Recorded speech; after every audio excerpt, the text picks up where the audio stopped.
वीरेंद्र सहवाग एक सम्मानित प्लेयर हैं और हम बता दें कि अगर ये कह रहे हैं कि इंडिया का नाम भारत हो जाए, भारतीय टीम हो जाए, तो जो इंग्लैंड है वो भी ब्रिटिश ने ही क्रिकेट का शुरुआत किया था। तो क्या वीरेंद्र सहवाग क्रिकेट का जो है मुखालफत करेंगे, क्या बहिष्कार करेंगे क्रिकेट का? क्योंकि ये भी तो गेम भाई इंग्लैंड का दिया हुआ है। ब्रिटेन की रानी जो है दिलचस्पी लेती थी, इसलिए पूरी दुनिया में क्रिकेट को फैलाया गया। तो क्या जय शाह को इस्तीफा दिलवाएंगे अमित शाह, राष्ट्रवादी बनाएंगे? अरे साहब, ये जो दोहरी और दोगली राजनीति इस देश में हो रही है, ये शर्मनाक है, दुर्भाग्यपूर्ण है। देखिए, अमिताभ बच्चन साहब लिखते हैं कि भारत माता की जय। जब भारत माता की बेटियों को सड़कों पर घसीटा जाता है, तब अमिताभ बच्चन जो है ये नहीं लिखते हैं कि बेटियों को न्याय दो। अमिताभ बच्चन तब नहीं लिखते हैं जब इस देश का 750 किसान जो है तड़प तड़प के दिल्ली के बॉर्डरों पर मर जाता है, जब बिल्किस बानो के अपराधियों को संस्कारी बताकर रिहा कर दिया जाता है, तब कहाँ गुम हो गए थे भाई अमिताभ बच्चन?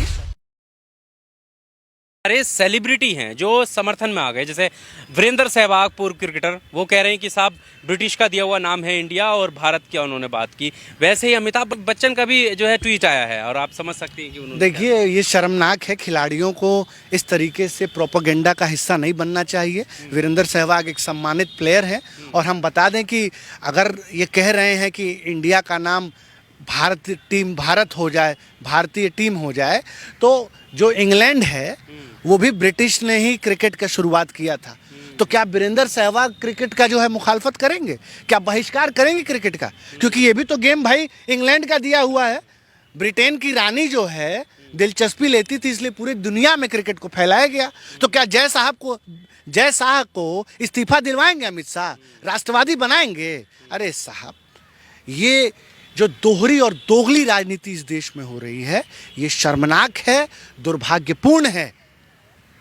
पर सदी के महानायक अमिताभ बच्चन, देखिए, अमिताभ बच्चन साहब लिखते हैं कि भारत माता की जय। जब भारत माता की बेटियों को सड़कों पर घसीटा जाता है, तब अमिताभ बच्चन जो है ये नहीं लिखते हैं कि बेटियों को न्याय दो। अमिताभ बच्चन तब नहीं लिखते हैं जब इस देश का 750 किसान जो है तड़प तड़प के दिल्ली के बॉर्डरों पर मर जाता है, जब बिल्किस बानो के अपराधियों को संस्कारी बताकर रिहा कर दिया जाता है, तब कहाँ गुम हो गए थे भाई अमिताभ बच्चन? ये शर्मनाक है कि इस देश की जो प्रबुद्ध लोग हैं, जो एलिट हैं, वो भी इस तरीके की गैर जिम्मेदाराना बयान दे रहे हैं और प्रोपेगेंडा का हिस्सा बन रहे हैं। आप समझिए कि किस हद तक नफरत फैल गई है समाज में। ये शर्मनाक है। अगर पढ़े लिखे लोग इस तरीके की भ्रांति फैलाएंगे, गुमराह करेंगे, प्रोपेगेंडा का हिस्सा बनेंगे, तो आप अंदाज़ा लगाइए कि देश कहाँ जा रहा है। देश रसातल में जा रहा है। और मुझे डर है कि आप किसकी मदद कर रहे हैं? आज तो प्रधानमंत्री क्या पाकिस्तान की मदद कर रहे हैं? भारत का, इंडिया का नाम भारत करके नरेंद्र मोदी पाकिस्तान की मदद वो कैसे? क्योंकि आज तो पाकिस्तान की मीडिया में, लोकल मीडिया में ये चर्चा है कि जिस दिन भारत नाम पड़ा, इंडिया का जिस दिन भारत नाम पड़ा ऑफिशियली, उस दिन पाकिस्तान जो है यूएन में इंडिया नाम को ऑफिशियल करा लेगा। क्योंकि इंडस वैली सिविलाइजेशन का जो सबसे ज़्यादा हिस्सा है, इंडस वैली सिविलाइजेशन का, सिंधु घाटी सभ्यता का, वो पाकिस्तान में पड़ता है और पाकिस्तान ने इसके लिए पिटीशन यूएन में दिया है। तो आप मदद किसकी कर रहे हो? एक तरफ तो आप पाकिस्तान की मुखालफत करते हो, चले जाते हो बिरयानी खिलाने। ये देश के साथ गद्दारी है। ये देश का नाम नहीं बदला जा रहा है। देश के सीने पे चढ़कर देश का गला घोटने का काम ये भारतीय दंगा जनता पार्टी कर रही है। और इस देश का युवा, इस देश का किसान, नौजवान, गरीब, मजदूर ये होने नहीं देगा, किसी भी कीमत पे होने नहीं देगा। पर सवाल ये भी है कि जो महागठबंधन हुआ उसका नाम इंडिया रखा। अभी मायावती का जो है एक स्टेटमेंट आया इसी को लेकर, उन्होंने कहा कि ये दोनों की मिली भगत है। पहले तो ऐसे किसी भी संगठन का नाम ना रखा जाए जिसका नाम देश से जुड़ा हुआ हो। क्या आप देखते हैं इस स्टेटमेंट? देखिए, हम और आप बटे हैं, इसीलिए वो बांट रहे हैं, इसीलिए वो आग लगा रहे हैं, इसीलिए वो डिवाइड एंड रूल का गेम खेल रहे हैं। आज जब सारे संगठन, सारे देश के प्रबुद्ध पार्टियां, जो विपक्षी पार्टियां हैं, वो अगर हाथ मिला रही हैं इस तानाशाह के खिलाफ में, तो वो कौन सी मायावती जी की मजबूरी है कि वो जो है इसका हिस्सा नहीं बन रही हैं?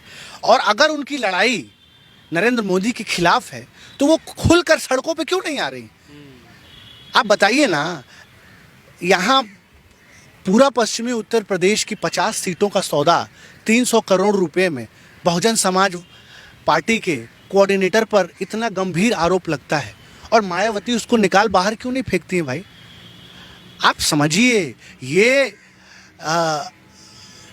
मीठा मीठा गप गप और कड़ुआ कड़ुआ थू थू नहीं चलेगी राजनीति में। 24 में क्या इसका बड़ा बहुजन बड़े ही करीबी से बहुजन राजनीति को देख रहा है और आज हमारे पास युवा नेता खड़े हैं बहुजन, आज चंद्रशेखर जैसे युवा खड़े हैं। अगर मायावती जी का यही ढुलमुल रवैया रहा राजनीति के प्रति, ये बहुत बड़ा नुकसान पहुंचा रही हैं। नुकसान पहुंचा रही हैं। ये कंफ्यूजन की राजनीति करके, भ्रांति फैला करके, दोनों मिली मायावती जी बहुत बड़ा भ्रांति फैला रही हैं और अपने आप को माफ नहीं कर पाएंगे। कांशी राम के मूल्यों पर चलने वाली पार्टी, बाबा साहेब भीमराव अंबेडकर के मूल्यों पर चलने वाली पार्टी, जो मिशन पे चलती है, जो आंदोलन की नींव पर खड़ी है, अगर वो इस तरीके से मुर्दा हो जाएगी और इस समय जिस समय बहुजनों को एक सशक्त नेता की जरूरत है, तब अगर मायावती जी जो है वो कहीं गायब हो जाएंगी, राष्ट्रीय राजनीति से नदारद हो जाएंगी, तो मैं समझता हूं ये बहुजन राजनीति के लिए और बहुजन क्रांति के लिए और बाबा साहेब के सामाजिक न्याय के लिए एक बहुत बड़ा कुठाराघात होगा और बहन कुमारी मायावती अपने आप को इसके लिए कभी माफ नहीं कर पाएंगे। चलिए, बहुत शुक्रिया हमारे साथ बात करने के लिए। अतुल त्रिपाठी थे और आप समझ सकते हैं कि इंडिया जो शब्द है जिसको लेकर बहस छिड़ी हुई है, उसको लेकर अपने तर्क रख रहे थे कि आखिर इससे कितना बड़ा नुकसान जो है वो देश को होने वाला है। इस पूरे इंटरव्यू को लेकर आपका क्या कुछ कहना है, कमेंट बॉक्स में आकर अपनी राय जरूर दीजिएगा। शुक्रिया।